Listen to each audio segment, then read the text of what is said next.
the whole ball of wax, the whole enchilada, from soup to nuts.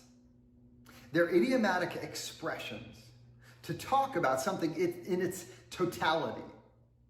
A bit more mundane, sure, but that's actually the idea behind God's self-description in Revelation 21. Look at verse 6. He said to me, "It is done. I am the Alpha and the Omega, the beginning and the end. To the thirsty I will give water without cost from the spring of the water of life."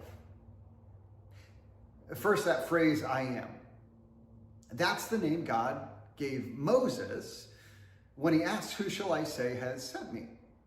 Now, throughout John's gospel, Jesus uses it to speak of his own divinity. Now here we hear it declared by the Father. Not only I am, he is also the Alpha and the Omega, the first and the last. Now, that language reaches back to Isaiah 44:6. I am the first and I am the last. Apart from me, there is no God. It's a statement of God's incomparable uniqueness. Now, here's something easy to miss. Revelation 21:5-6 is only the second time God the Father is explicitly quoted in the book. The first was back in chapter 1, verse 8. In both places, he calls himself the Alpha and the Omega, the beginning and the end. That's not accidental. The title shows up at the beginning and end of the book because it tells you something essential about who God is. He doesn't just start history, and he doesn't just finish it. He holds all of it.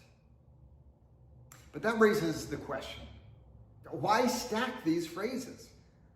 Alpha and the Omega, beginning and end, first and last. It's emphasis.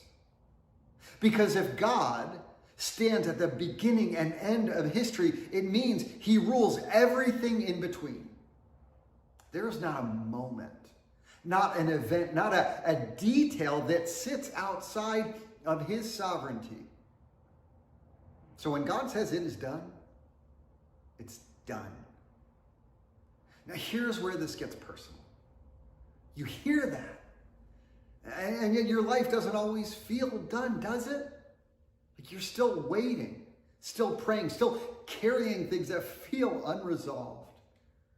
And that's exactly why this title matters. God doesn't call himself Alpha and Omega to sound poetic. He says it to locate himself outside of time, over it and above it, holding it. He's not reacting to history the way we are. He's not hoping things work out. He's not adjusting on the fly. God stands at the end and speaks back into the present.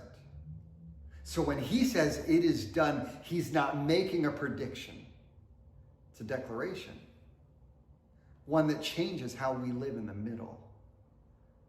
Because if the end is secure, then your present isn't uncertain. It's unfolding.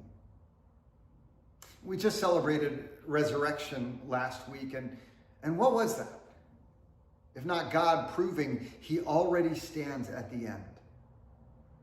The cross looked like the end. The tomb looked like the end. But God was already beyond it. Meaning his promises are not just hopeful, they're settled. So when he says he will give water from the spring of the water of life, he will. There is no cost for this water, but it will cost you something. It will cost you your illusion of control. To receive it, you have to admit, he is the I am, and we are not. May you face the rest of this week in the peace of the Alpha and the Omega, of he who has written the end and is faithful in every moment in between. Amen.